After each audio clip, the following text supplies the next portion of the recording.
We have a listener.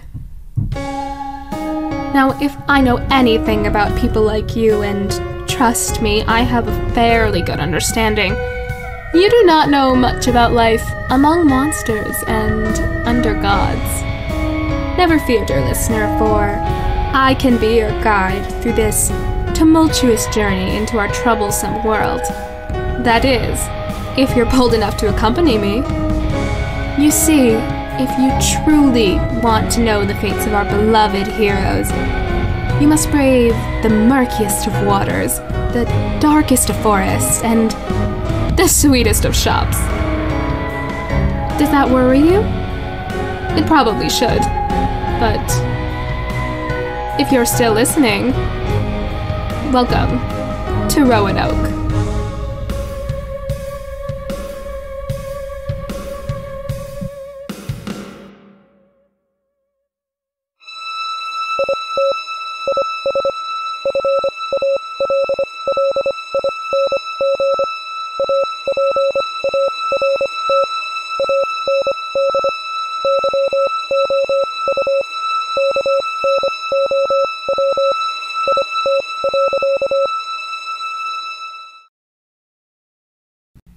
Bentley pushed himself off the wall, trudging down the hallway.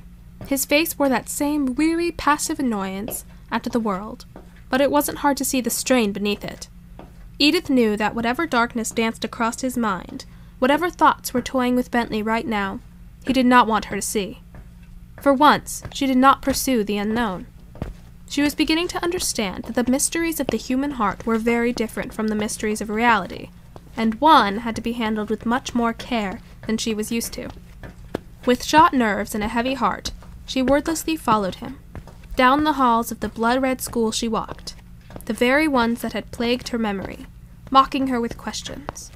The two passed by classrooms, lockers, and walls spotted with student work. The school sat in the emptiness of summer. It's just an ordinary school. A school with a bunker, monster defense system, and missing one infamous prankster now, but one that is irreconcilable with the haunted, intangible place that shattered before Edith's eyes. One peeling poster, 2 desks stranded in the hallway, 3 boxes of light bulbs. And down the hall they go, dejected and downtrodden, both grieving, reeling from the day. Something so bright snatched away. A light snuffed out, the smoke getting in your eyes and blurring everything else unfortunate enough to be in its path. They're not grieving quite the same thing, but at this point, never being on the same page is a given for these two. Wordlessly, Bentley opens a metal door and enters, leaving Edith to run up behind him before it shuts. Immediately, the smell of chlorine hits her. The pool is uncovered, completely still in the center of the space. A row of bleachers on the opposite side of the room ascend to a full-length wall of windows. Behind the lifeguard chair and diving area, Edith can see the door to the supply closet. Distantly, she remembers the pool supply section on her walk through the labyrinth closet. The path must cut through most of the school, or the gymnasium is closer than she thought. So, why are we here? Bentley declines to comment, instead walking directly to the supply closet. Edith watches him enter, and for a long moment, he does not come back out again. Okay, Bentley, I can understand you want to be alone right now, but it is a monumentally bad idea to split up right now, so... Bentley walks back out of the closet, barely giving Edith a glance. He also has an inner tube over his shoulder. Wordlessly, he drops it in the pool, and sits inside. He begins to float away from the edge of the pool as Edith watches him. What are you, doing there? Drowning my sorrows. Oh. Okay. Well, if you're just gonna stay there, then I'm going to, look around. Edith lingers by the pool for another moment, biting her lip. Adrenaline and running away from certain deaths are good distractors, but the hit of losing your best friend is not one to be outrun. She wishes she could help, but she knows Bentley well enough to know that he acts like he doesn't care until he can be alone, where he can show that he does. Eventually she makes for the stands. Sliding under the railing, she walks up each row, the light coming in from the windows, hitting her face, and getting brighter. Finally, she gets to the top of the stands. Leaning against the window, she looks out at Roanoke. She can't see the manticore from here, or any other monster emerging out of the woods. The pool was not the tallest section in the town, but it was close. The school was on the far edge of the town, at one end of Main Street. The pool directly overlooked the school's traffic circle, and Edith looked all the way down Main Street, the spire of Town Hall poking into the sky. From here she is mostly above the fog, and much of the town is obscured. Houses and businesses look so unsuspecting, but in the absence of the usual residents walking about, everyone comfortable in their role and familiarity, the sight became unnerving. Her breath fogs against the window, blurring the town in a fog thicker than one that had always been present since she arrived. In the distance, she can make out the twinkle of the sea. So much for a normal summer, Raleigh. I wish I could go back a few hours, or even a few days. Start over. I know I'm determined to figure out what's happening, but I'm so scared. I'd rather just be an ice cream shop employee with annoying but awesome friends and have no idea what's going on.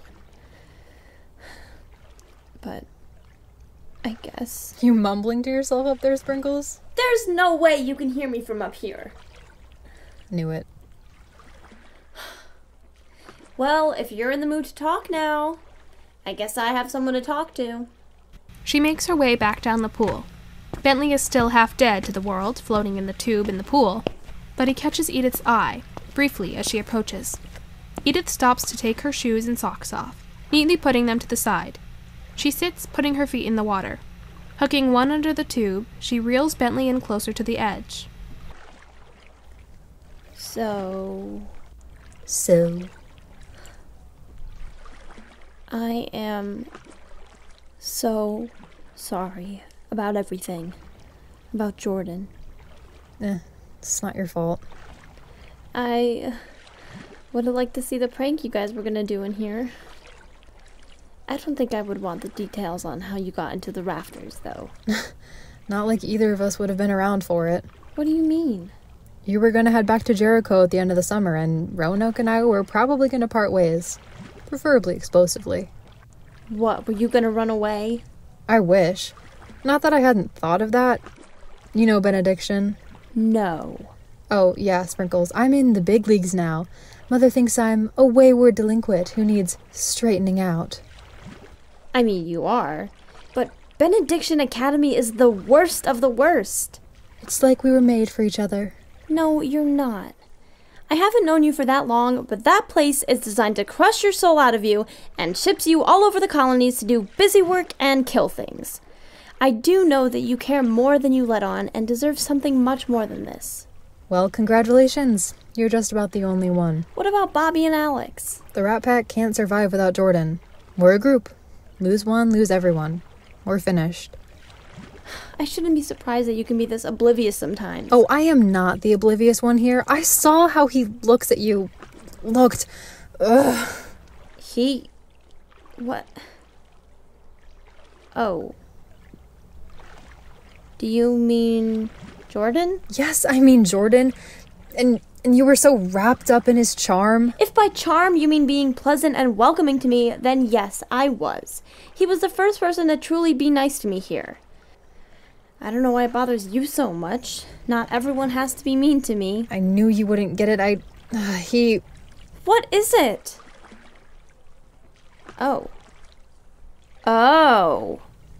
Yeah. You liked him. Yes, Edith, I liked Jordan.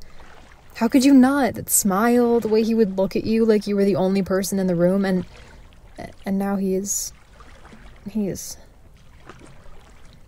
Did he know? Of course not. My friends thrived in one way, and I couldn't risk that changing. You said it. Everything is fine until you give them a reason to see you differently. They were all I had, and I know I'm an idiot for how I acted earlier, but you're still... I don't even know. It's not like it mattered. I was leaving in a few months anyways, and no one would even see me again. Damn. You've had a rotten summer. What did you expect from me? I wasn't thinking you'd divulge your secret crush in a pool floaty while sheltering from a manticore. That's on you then, but I mean, I know it never would have worked out. Even our friendship, too many secrets, you know? On both sides. I just never wanted this. God, I miss him. Their conversation lapses into silence, both of them thinking. Bentley seems lighter after sharing. Granted, he was already floating, so it was hard to tell. Edith was thinking. Always thinking. You couldn't be sent away if you saved the town from some unseen evil, could you? You're not still on this. No, that was our previous heart-to-heart, Bentley. Face it, we're in this together. You agreed... Well, I was also trapped on a rock by a kraken. ...to be my partner. And admit it, you care about this. My fate is sealed, Edith. You know, that uncaring attitude you put on may have tricked me, but I can see through you now. You like all of these mysteries, proving the town wrong. You're not nearly the person you want everyone to think you are. It got me this far. Then I think it's time to give it up. I don't know if anyone likes who I really am. Then they're not worth it. Huh. So, I've been thinking about this whole situation. Oh dear. That's what you get. So that thing that happened with the Kraken? When we saw that dark shape? Yeah, that. You've never seen anything like that before, right? It looked like a ship. But if we had ships like that, then we could probably survive a journey back across the ocean. It'd be big news. It would be the biggest piece of development in New England in years. So it certainly wouldn't come from a place like Roanoke. But we've seen this happen before, in this very building. I'd say it wasn't as dramatic, but it was almost like we were in a totally different school. But we weren't. That's the whole problem. It was the same floor plan, and most of the places we passed were the same old garbage RHS rooms. It was just different. Ugh. Except for the gym. The gym. Oh, yeah. Part of it was, like, broken. And the lobby, too, with the floor and the walls changing. It's like the world we're supposed to be seeing is getting blended together with another one. But that doesn't make any sense. What else would we even be seeing? And none of this explains the weird singing from that night. Or the theater troupe disappearing. Or the shadows that ate you. Edith, things get worse every time I'm around you. Today has been so horrible that I forgot the shadow monsters sucked me into their weird little dimension. But that was different. Almost planned. What do you mean? I know you're a sheltered brat, but I don't think either of us have ever heard of anything like them. They only attacked us when we found that map. Well, if that isn't quite the theory. If I could interject, I'm sure we're all so happy to see our detective duo back on the trail after a long, emotion-ridden detour. Edith met Bentley's eyes, and despite it all, she gave him a small smile. Guess we have our work cut out for us. I really do hate work. But mysteries? Yeah, maybe. However, the risk with Roanoke is always, of course, monster attacks, coming at any moment. That seemed a lot closer. We should probably check that out. Once we make sure we're still in the clear, we should try to investigate the school again. Sounds like a plan. The two slide their shoes back on and ascend the stands. The sun is at its lowest, the sky behind the school freckled with stars against an oily black night. The world ahead of them is burning a fierce red, an alarm beyond the still blaring warning. With the fog settling in, thick and low through the streets, Roanoke is a ghost town. Edith and Bentley could almost believe they're the only two people in this town. I can't decide if the town would be better for that or not. They try to spot the manticores and figure out where the roaring is coming from. You seeing anything? No. Is that a good thing or a bad thing? Well, it's probably something that's going to... Suddenly the window is filled with the sight of the manticore, flashing in and out of view as it soars by. Below, the herd flies and bounds around the school, working their way towards Main Street. Weren't they headed out of town earlier? I don't know, but if they were, why would they come back? They should know by now that asking questions only elicits responses you do not want to hear or experience. Bentley grabs Edith as the ground shakes beneath, and it's unclear whether he's trying to steady himself or her.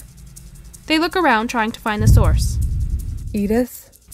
Bentley is staring across the pool and out the other wall's windows. Edith turns, and all of the color in her face drains. An arachnid. A king weaver. I thought they went extinct. No, they only disappeared. One hasn't been seen in decades. I really could have got another few without seeing one. Arachnids are not your typical spiders. The same basic idea is there, with the 8 hairy legs, boundless eyes, and a thread as strong as steel and intricate as art. But there are a few key differences, and the king weaver species is the mightiest of them all. Its body is all sharp edges, legs like little knives, edge pointing right at you, so razor thin. Its body is Vanta black, eyes blending right into skin. It towers above everything in the town, at a height so majestic it might even know what the sky feels like. Ask it though, and it would slice right through you without a moment's hesitation. Oh my god, it's moving toward us! This school is fortified, right? Yeah, but I'm not staking my life on this hellhole against that. Luckily, he won't have to. While the bigger and badder horse has entered the ring, Bentley has forgotten that he could bet his life on any of the other horses racing today. Or in this case, the manticores, among other dark forces. The leader of the pride soars into view from over the school, and the duo watches as the most fearsome manticore shoots forward, having flown above the school on its warpath. The arachnid lumbers forward, its legs skittering against the ground, and then, as they meet in the middle, the manticore is skewered on the arachnid's leg. Blood spurts out of its corpse, instantly deflating from the puncture wound. Its limbs hang limp. What the hell? We have to go! Right now! The arachnid stamped on the ground, and the manticore slid off. It continued toward the school. Edith and Bentley took off down the steps. The pride of manticores are whipped into a frenzy, all descending upon the arachnid in a blind rage for the slaughter of their leader. The arachnid still crept towards Roanoke, the school standing in its way. The duo pelted by the side of the pool, racing the straightaway to the door. They didn't look back, only ran, pulling the other forward. It was quite the dramatic image, them running for their lives. And at this point, it was not just some weak facade of a full life they were running towards. No, they were 2 people running for a future worth surviving in, and at their backs was heartbreak, guilt, loneliness. The future was a mystery, but this dire duo looked ready to take on the world, less at each other's throats, apathetically, and more with the line of comebacks only if needed. Somewhere along the way, they had become partners, through blood and secrets. They were ready to rock the world. If only it didn't rock them first. No! The herd of manticores burst through the windows, followed closely behind by the leg of the arachnid. Now, for a perfectly frozen moment, things were salvageable. Edith and Bentley were just meters away from the door, and they really could have made it out. But this story doesn't have a happy ending. Bentley! He collapses, blood pouring from the wound on his leg. Bentley goes sprawling, the sterile white tiles stained in red brushstroke. No, come on! You are not dying here! Your willpower cannot be that strong. I work in customer service and I willingly hang out with you. This is nothing. Now get up! She drags him to his feet, but the moment Bentley tries to put weight on it, he nearly brings them both to the ground. Ah! Bentley, we have to go. They really do. The arachnid, which is now half in the building, has its legs full with the manticore for each. But a few members of the pride investigate something more interesting. Prey. You know, 3-legged races? Just go. Edith wraps his arm over her shoulder and they make a cobbled together break for it. No, this way. What are you... Oh! Bentley pulls Edith to the side, catching them on the wall to slam the emergency button. Then he hits the smaller, nondescript button below it. The school is poured into darkness, save for the weak emergency lights powering on. There's no way those things will hold for long. But if you just sounded the alarm and the monsters left craters on the side of the school, then we should be a big enough beacon. If the patrol's gotten to town yet, then I'd say we're screaming, "Monsters are here!" right now. Then all we have to do is outlast them. We can do that. Hey now, Sprinkles. I might have cockroach tendencies, but being impaled is a new low, even for me. Well, it's probably more like stabbed in your case. Yeah, but this is a chunk of glass the size of a brick in my... God, ugh. Don't strain yourself. Just keep moving. What a contraption. Contradiction! And stop talking! The two stumbled down the darkened hallway. They appeared as a broken winged bird in the night, the stars scarlet above them, and a distant galaxy of blood trailing in their path. Sounds like we could really use another one of those doors! Front office, heavy duty. Where? Come on, I need directions! The manticores are loose in the school, flooding down the halls in an unstoppable torrent. Finally, there is prey that they can take, and as much as I wish I could say they have them underestimated, Edith and Bentley are well and truly in over their heads. They're certainly not prepared for what's underfoot. What?